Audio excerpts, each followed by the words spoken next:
Olá!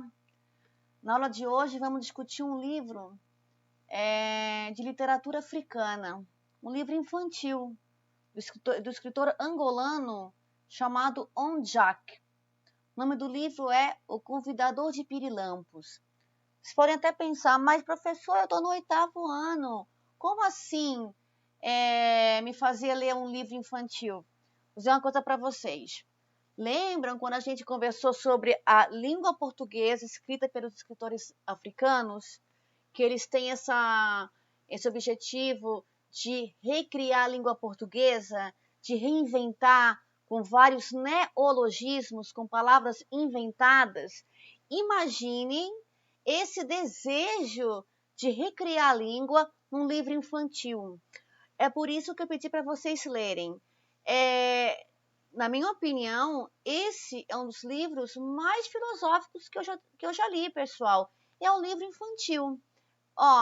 Quando vocês abrirem aqui o documento, vocês podem até se assustar. Nossa, são 60 páginas. Mas como livro infantil, há poucas linhas, né, pessoal?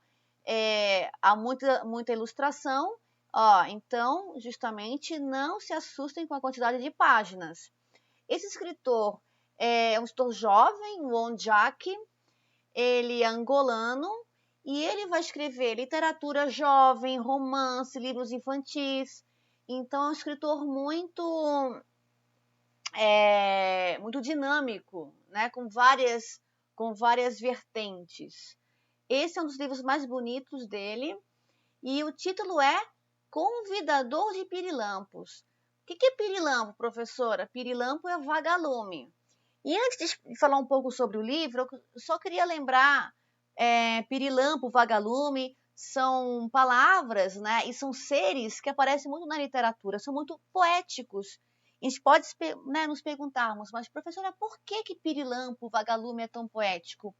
Primeiro, porque brilham. E brilham no momento de profunda escuridão. Então imaginem uma noite com poucas estrelas, quase sem esperança, e vem aquela luz que ela não é artificial, aquela luz natural e que ela é tão incandescente. Então tem essa parte visual que é altamente poética, né? Aos olhos mesmo.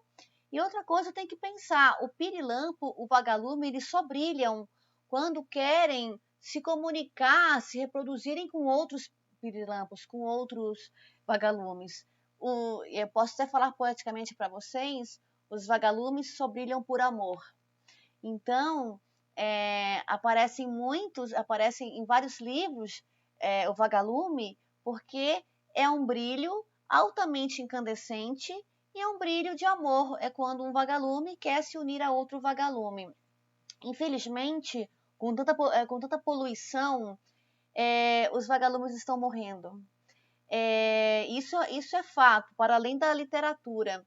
As grandes cidades, com muita poluição / muita iluminação artificial, essas cidades estão espantando os vagalumes. Se eles sentem essa luz artificial muito forte, eles não conseguem brilhar. Se não brilham, não conseguem reproduzir. Então imaginem a situação, né? Precisamos de mais vagalumes, porque precisamos de mais amor e, quem sabe, um lugar muito mais preocupado com a natureza, né? Pois bem, quem é o convidador de Pirilampos, né? É a história de um netinho com seu avô. E não é à toa que nesse livro toda a ação vai girar em torno desse diálogo entre uma criança e uma pessoa mais velha. Pessoal, não foi coincidência que eu quis falar sobre essa relação bonita entre a juventude e a velhice no momento em que estamos lutando para cuidar dos nossos seres queridos mais velhos em época de coronavírus, né? Então, esse livro também vai falar muito sobre essa relação de amor entre uma geração e outra. Como começa esse livro, né? Eu quero ler a primeira folha aqui. Em noite de lua nova, quando o céu finge estar só vestido de nudez, brilham penduradas as estrelas, pequenas e belas. E na floresta grande, bem na floresta grande, brilham os pirilampos cintilantes. As pessoas pensam que todos os pirilampos têm brilho, mas não é verdade. Existem os pirilampos apagados e os outros. Os apagados são os mais sábios, também são conhecidos como pirivelhos. São apagados porque não devem ser encontrados. E aqui há uma informação que nós não conhecíamos, né, pessoal? No livro vai dizer que há os pirilampos que têm o brilho, mas há outro tipo de ser que é apagado, que o brilho não existe mais, mas é justamente o ser mais sábio, que ele vai chamar de pirivelhos, como se houvesse uma categoria dos jovens que brilham com a força natural, mas que a outra categoria, outro conjunto dos seres que são mais cansados, cujo brilho não é evidente, mas que são tão importantes como. E poeticamente, eles são chamados aqui de pirivelhos. É um neologismo, então já começa essa linguagem africana sendo reinventada, né, pelo Ondiak. E é tão bonito, pessoal, peço que vocês leiam com muito cuidado, leiam com seus pais, com seus avós, porque é um texto tão bonito, porque vai falar dessa relação. É claro que é mais fácil brilhar quando se é jovem, com a força da idade, e parece que são apagados, ou, né, posso dizer que para vocês, os que são invisíveis, os mais velhos, porque não são aqueles que estão no trabalho 8 horas, são aqueles que não estão tão ativos, então parecem invisíveis para a sociedade, mas eles são apenas pirivelhos, eles são apagados, mas a força deles continua. Então, aqui começa a história infantil. Um menino, um avô, que vão aparecer nas próximas páginas. Esse mundo em que há os vagalumes visíveis, os pirilampos, e os vagalumes apagados, que são os pirivelhos, né? E, então, eu só quero colocar aqui para vocês as duas personagens, né, principais. Perto da floresta grande vivia um menino e seu avô. Era um menino muito curioso e adorava passear na floresta mesmo, quando já fazia quase escuro ou quando era noite de lua nova. Nessas noites, o menino não ia sozinho, ia com o avô, trazendo na sua mochila alguns dos seus inventos, cada um mais louco que o outro. E lendo o livro, vocês vão perceber que ele gosta de cientistar. Cientistar, né? É outro neologismo que é produzir ciência de maneira criativa. Da mesma maneira que o menino vai criar objetos que não existem, ele vai nomear esses objetos que não existem com palavras que não existem. Então a criação ela é completa, né? Então ele vai criar o onóculo, o aumentador de caminhos, nada mais é do que uma armadilha para pegar os insetos. Então toda essa parte aqui é altamente poética porque vai mostrar essa criatividade infantil.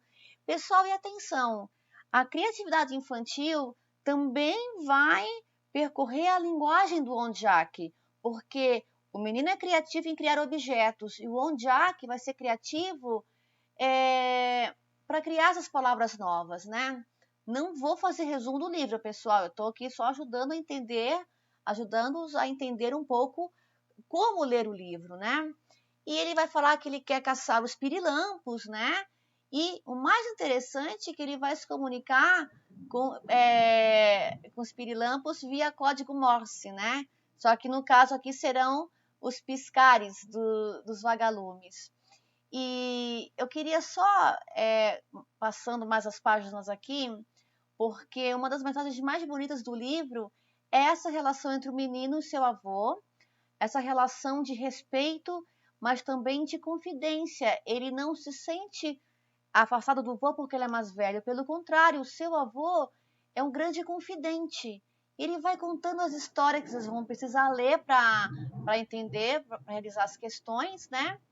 Mas chega no final aqui, que eu também não vou contar o final para vocês da história,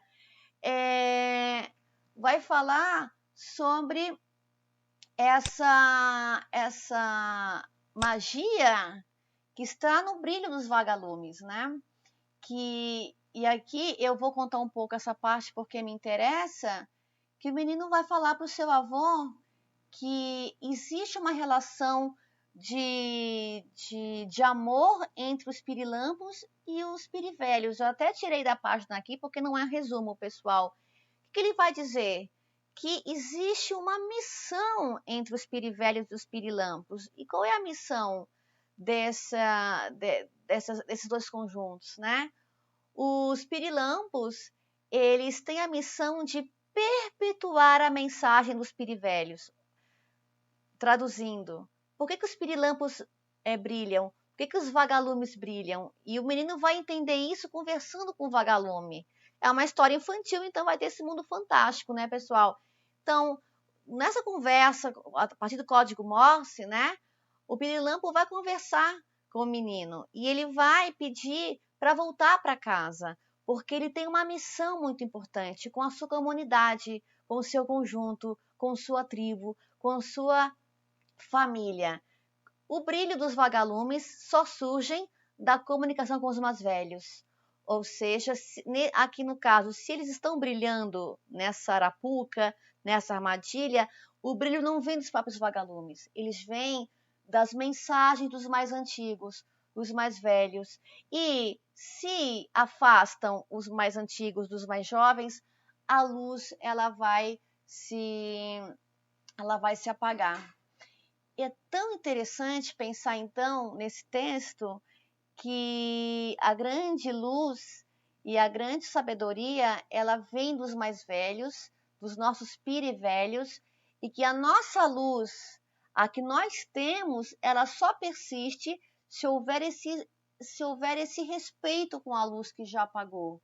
Não que morreu, é uma luz que está lá no seu quartinho, uma luz que está na sala fazendo um tricô, lendo um livro, a necessidade de ouvir os mais velhos. Eu acho que nosso momento atual nos faz justamente ter esse respeito, ter essa preocupação, porque justamente um mundo sem os pirivelhos, sem essa sabedoria, é um mundo que não tem muito futuro, né? Então, leem com carinho esse livro, né? Pensem no que eu acabei de falar, que é um texto que fala sobre o amor aos mais velhos. Perfeito, pessoal? Um grande beijo e até a próxima.